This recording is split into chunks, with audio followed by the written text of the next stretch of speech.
Hey everybody, Edo here, and for this week's League video, I want to do something a little bit different.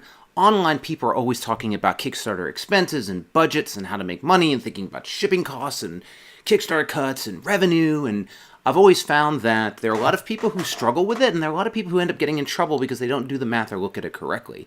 So what I wanted to do, I've done a lot of Kickstarters. I think I've done 10 now, or I'm doing my 10th. It's coming up. It's Skull Hollow. Check it out. Super cool. October 23rd, but I have a spreadsheet I use. It's not my finances. It's not like how I look at my budget, but it's just a spreadsheet I use when I'm thinking about a Kickstarter to help me like gauge how much it's going to cost, gauge how much it's going to make, gauge what Kickstarter is going to take, what the cost of the product is, and all that kind of stuff. And I find it to be super helpful to me. I still use it regularly. And what I'm going to do is I'm going to walk you through it, and then I'm going to share it as a Google Sheet. So again, this isn't a place where you're like, well, I used Ed's thing when I lost money, or like, please, please, please. This is not meant to be the thing you use. It can be, but like, make sure you're comfortable with it. This is really meant to be like a tool I use regularly that I made and I continue to use, and I want to share it, and I'll make a Google Sheet, and you can copy it and make your own and look at it and just put numbers in and look at it, or even just listen and think through it. So I'm going to not really flip the camera around so much, just start screen recording, but, hopefully this was super helpful. I think it will be. I hope it will be. Okay, I'm going to turn the camera around. All right, here we go. I hope this is visible on screen. I increased the size, but there's a lot of numbers on here. I also hope that there isn't too much fan noise. My computer's chugging, recording the screen as I'm looking at the spreadsheet. But I'm going to walk you through it. Again, I'm making this available in the description, so you can also just walk through it yourself. So let's just go from top to bottom and how I would normally think about it, okay? So you want to start by thinking about how much money you're going to raise on Kickstarter. All right, you can start almost anywhere, but let's start here, because you're going to look at how much money you're going to make. Well, you're going to calculate that by looking at how many units and what price point. Now, you may have a ton of price points, but for a planning thought process, I'll usually say, okay, let's say I've got a $49 game on Kickstarter with shipping included, to keep it simple for a second.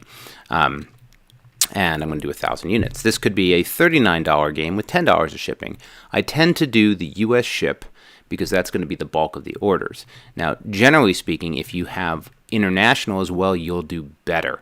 So, like, and you can make this as specific as you want, but I'm looking at over here, like, I could say 750 units, like, and this, hey, you guys can enter this. So 1,000 units at $49 is going to be 49,000. But if I wanted to get more specific, I might say, hey, I'm going to get 750 units at the US price, and then I'm going to get 250 units at an international price, and I'm not going to do all the internationals, but let's say that I do $10 for the UK and something, so that would be 59, right? So this is essentially now a math that's going to give me my US number, which is going to be pretty static, and an international average. You're going to have the bulk of your sales in that sort of Canada, UK, Australia, EU type of space, but you can think about it however you want. Let's just do this, okay? So, hey, look, I made a little bit more money. So you can use this formula to get there. So now, drop pledges. This is something that happens on all projects. And what I'll do is right now, I just say it's 1%, which actually proves out to be pretty correct from my experience. But your mileage will vary. But I put whatever number. And if that you feel like somebody's like, I thought it was 2% on my last part, make it 2%, right? You can make it whatever you want. I found 1% is an okay amount from funds raised. This isn't percent of backers, right? This is the amount of money. What I'll do is once the Kickstarter actually happens, I can go in and put the real numbers here. Kickstarter fees, I put at 5%. So it's the fundraise minus your drop pledges times 5% is that number. And I'll do the processing fee. The credit card fee is 5%. Now, so that's 10% of these two numbers will get you this total here of whatever this is, right? This is going to be 5,000. I find it's usually 9%, but when doing Kickstarter planning, I always like to overplan, right? So perhaps I even should put this at 2% of drop pledges, but let's leave it at 1. So here's what we're going to look. After the money that comes in, minus drop pledges, minus the fees, you're going to get a check from Kickstarter for $55,000, this amount of money. So again, hey, I'm going to raise $50,000 on Kickstarter. First off, no, you're not. You are, but like you're going to get $45,000, right? So just like if you like merge, you're going to get 10% less is like a quick math.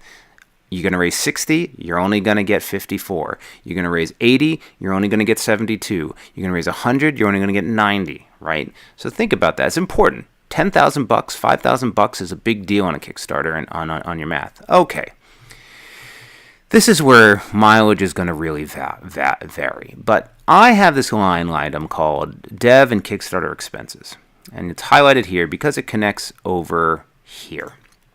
So what I do is I look at the cost to bring the product to Kickstarter and market it, and everything, and the Kickstarter page, and everything you need to basically launch this Kickstarter. Now, this is going to differ wildly based on whether you're the designer, you're the artist, you're paying for art, you're the illustrator, how much ads you want to do, like it could be all over the place. You might spend $2,000, some of my early Kickstarters, were less. You might spend $2,000 in development and Kickstarter expenses. You might spend 10. You might spend 20 or 30. I mean, it really depends. You could be walking into a Kickstarter with this number being $20,000, and you are going to have a very hard time recouping that money. But let's just take a look. Hey, look, $3,000 in illustrations, $1,500 in graphic design. You're the designer, but you got some help. I don't know. This we don't say watts. This is sometimes I get some extra stuff from my manufacturer. But let's just say prototype, right? Like the game crafter, design stuff. Like there's some amount of expense you're making on like getting together prototypes for reviewers and that kind of thing. So like I don't know, $300 could be more, could be less. This number could be $1,000, right? I mean, it really could to move around. Let me make it 500 because you might be. This is a $49 game, so it's got more components, right? So reviewer shipments, you're shipping to those people, $12 a reviewer, they're shipping between them. Maybe you go for Board Game Geek ads. I think 800 now is the bottom. Maybe it's 500, but like you can go 1100, right? Facebook ads. How are you spending? Content money? Did you have a paid preview? Did you do other types of marketing? Maybe it's $500 there. Did you make a standalone website? Do you have like a standing banner? It's also, I could add flyers in here, right? Like this really could be whatever it is you spend, right? And actually, when I'm tracking, a lot of times I'll have two columns where I'll have like an extra column in here, and I'll have like what I think it's going to be and what it actually is, right? And I'll be looking at the two. But just for I got rid of it for this. So, what is it? And then, maybe you get some graphic design for your Kickstarter page, a couple $100, maybe $500, and maybe you're paying for an intro video, doing some intro video and VO work. I don't know, but whatever. 7,500. We did some editing over here, and now over here it matches, right? Because that's why Excel's awesome. So let's start talking about the product. Well, let's say, actually my numbers weren't working. I reduced this, but let's say for a second, this Kickstarter was 1,000 units, but most of the time you're not going to only print 1,000. You want to have more units for retail, for whatever else. So let's say for 1,000 units, you're going to print 2,000. Okay. So over here, I have the number of units times what is the manufacturing cost. This is at the bottom of your quote. It could be $7, it could be $6, it could be $10. This is a very important line. As soon as you get a quote, it could be like $7.25. As soon as you get that number, that's a really driver. And you're like, well, but at 3,000 it becomes smaller. Well, then make this number 3,000, and then say now it's $6.25, right? That's how you're going to do it as you're doing your math. But let's stick with 2,000. I want to prove a point here. Let's speak with 2,000 units at $7.25, right? So this is just 1,000 more units than you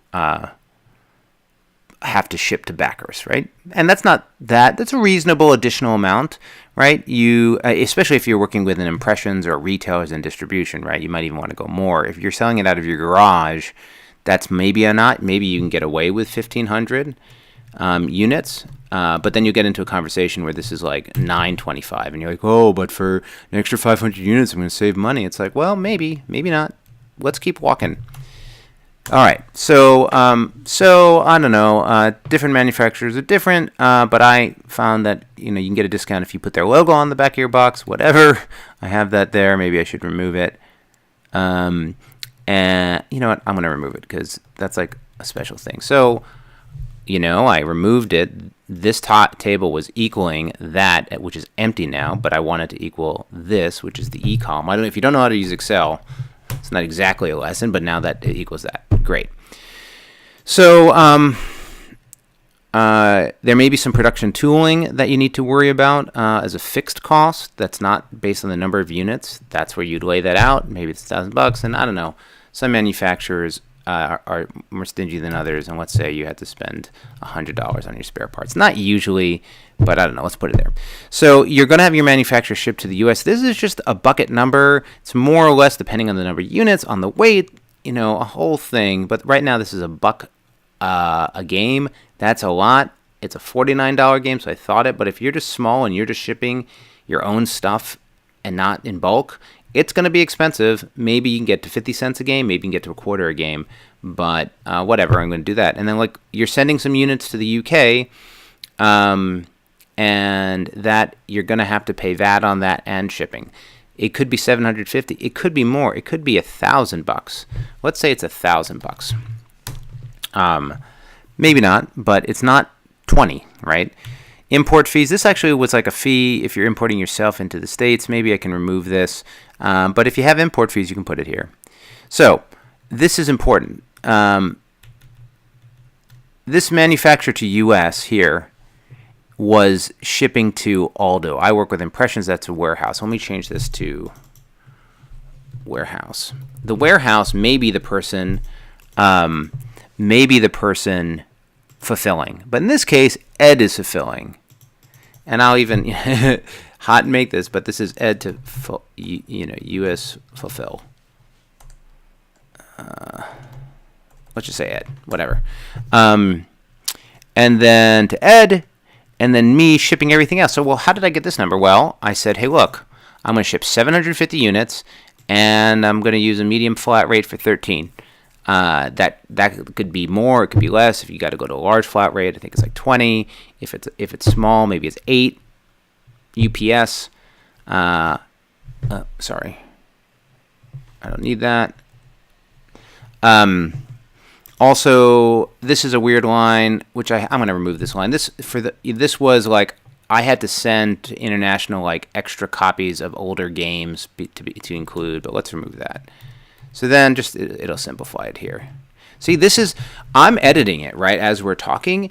This is what you need to do. You need to be like, well, that item, I'm not doing that, Ed. Well, change it. Make this yours. Whatever you want to do. The math's always different. Okay. So China to warehouse, China to international, warehouse to Ed, me shipping from my place, and then international shipping from like a Games Quest. And here I bumped this up. I said, okay, hey, let's say it costs $25 on average to ship. That's a little high. I would say maybe on average, let's go to 20. Cut it down a little bit, right? Cool. And then say I am shipping on my own. I have some shipping material costs. I get boxes from UPS, but maybe I need tape and bubble wrap and whatever. Some expense here. Usually your international expense will include that. Okay. So now, what other expenses might there be? Well, you can get returns. There might be marketing review expenses after you get live, like shipping and sending out copies. There might be some proportion of refunds after the campaign before you ship. That happens. There are copies to developers you might ship out. There's additional shipping. You might have some warehouse expenses. You're going to have expenses. You can also have revenue, right? There's additional direct sales, impression sales of your consolidator. Maybe you have a convention you went to. Maybe you got localization money. All this sort of things happen. Maybe let's just also say, like, maybe you have pre-orders, some sort of pre-orders amount of money, right? Now you're going to have some expenses in there. So if I'm going to do that, let's well, I guess I have additional ships, but let's call it like pre-order ship. It's getting mad at me. So these are the kinds of things you will do in hot edit. Pre-order ship. All right, so you're going to have an expense there. And these numbers are going to go up and down. But let's just talk for a second. Basic numbers here. Basic numbers here. Basic numbers here. You made that $45,000, in revenue. Your cost was 43. So your actual, without adding in more stuff, your standing balance is you've only made $2,710, right? This is, we'll call, this is profit, right? Standing, just so we have it. So, this doesn't include taxes. This doesn't include, doesn't include taxes. Like, this doesn't include, if you're going to pay royalties, doesn't include, rev share. So very, right? Like, that's $2,000. That's not a lot.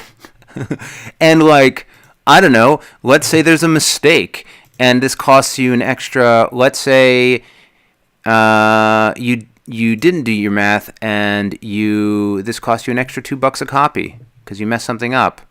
Well, now you've lost money, right? So like, really important, super important. If you're not going through something this basic, you're in trouble. Please, I'm doing this video. I'm sharing. I'm going into all this detail because I really don't want you to make silly mistakes. Like, and people, there are voices on the internet and in these communities that push people to make decisions on their Kickstarters that, are going to make them lose things. And it bothers me deeply. So a couple other things. Well, you're like, but Ed, there was that extra 1,000 copies I didn't sell. I'm going to sell those, and that 2,000 number is going to get much bigger. Okay, that's no problem there, and that's sort of what this additional sales are. But let's go over here to a couple other things. So let's say you're going to retail, and this was $49 Kickstarter. Let's say $49.99. You could argue it should be $50, but maybe that $49 included shipping. Whatever, $49. Well. And let's say you can go through different tracks, but let's say you're actually if you're going directly to retail, like you're calling them up, you're going to sell them for $25 and you're going to make $25, right? Actually, I'm just going to make this 50 because it'll be easier for everybody. I'll just say 50. And hey, when you get this sheet, all these changes will be there. So if I just sell directly to a retail, they want to buy it for $25, I'm going to make $25 a unit. If I sell my 1,000, this is just for, 1,000 times 25, I'm going to make 25 grand if I just sell directly to a store. Okay, well, 25 grand on top of, that's making 27 grand. That's not bad. Cool. Well, okay. Well, now let's say you sell it to a distributor like a Alliance or a, PhD or whoever. Well, okay. Now, you're only making 30, or excuse me, wait, yeah, $30 a copy. No, why is this math going wrong? There you're making 25. Oh yeah, here you're only making 20. That's 20,000. Still doesn't feel too bad. Well, say you're going through a consolidator who's shipping it for you and getting it to the distributor, and it could be 18% of distribution, could be 20, could be 15. Your mileage may vary, but let's say that. Well, now you're getting $16.50, and that's so now I'm selling 1,000 copies and I'm getting $16 and $16,000. Not bad. I mean, now that's 18,000. Cool. So you can and say you went big here and you made this instead of a 2, you made this a this is where risk comes in. Let's say I want 3,000 copies here. So I'm going to make this a 4 because, oh no, this becomes $5.25. Okay? Did I get that right? 4,000 at $5.20. Well, why does that math looks great. I think maybe it was too aggressive. Maybe that savings would be there. Okay, it's probably more. Now you're at a $7,000 risk, but you have the chance to make $50,000, right? Like, it does scale. It does scale as you go. So it's worth thinking about. Another angle I like to think about too, and then I'll close this out, is this unit rev. Here, I just like to this is where you can start figuring out whether or not you're making money at all on Kickstarter. It's a baseline where, okay, the cost of goods is $750, right? We $725. Oh no, $750 because it's $725, and then I took $1,000 tooling cost over 2,000 copies, and that would be an additional 50 cents, actually, at the 0.75. Again, you're going to do this to make it yours. Then the Kickstarter cut, I just put it at 10% just to make it simple, of $50,000 raised. That's $51,000, whatever. If I want to be more accurate, I can do that. So shipment. This shipment is to US, and this shipment here is to Ed. Maybe you're doing it differently. Again, just get your costs in there, and then so that's cost over here, and then you have your fulfillment. Right? It's going to cost you $13 to put in the thing. That means it costs me $27.85 to make the game. I guess technically you could not put the Kickstarter cut here, but it comes out of the cost of the game, right? So make the game, the money that Kickstarter is getting out of it, shipment, $15, right? And it's going to cost that, but I get $49, so there's a $21 profit per copy, right? Now, that doesn't include this divided by 1,000, it doesn't include other costs, but it sort of gives you an idea. What you don't want to see is this number be negative. You don't want to see this. If this number is negative, you're guaranteed to be at a loss, right? The higher this number is, the better. And this is really useful when you're thinking about, well, what if I did this at $59? What if I didn't include shipping and this was $56? Oh, okay. That's the difference there. And what does that mean? How do I work it, right? So, and then over here, maybe it's same the manufacturer. Kickstarter is getting a little bit more because this is my UK one, and I'm going to ship it for $1, but now I'm going to have a VAT cost of a certain amount, and fulfillment will be more expensive. So on an international order, I'm only making $17. I'm going to make this, and so okay. So that's what you should think of, and that's the spiel, right? Again, I think that this should hopefully be a good walkthrough and lesson on this stuff. I'll make it available. Mine is going to be view only. but then you can copy it and have it. The other thing I would say is if there's math in here that's wrong, there's something that's missing, I can chuck more stuff in here. So if somebody wants to give me a comment, say, hey, you didn't think of that, you didn't think of this, you didn't think of that. Again, I want to emphasize, this is not like an exact budgeting tool. This is a, hey, how are we thinking about our Kickstarter costs, expenses, revenue, and where's the line in which you clear some money? And if you're willing to make a loss, you're willing to make a loss. Okay, this video is long enough. Thanks. Hey everybody, Edo here, and thanks for watching Gaming with Edo. Reviews over here on this playlist, League and Insider videos over here on this one. Subscribe, share, all that good stuff. But most importantly, play some great games. Thanks. Bye.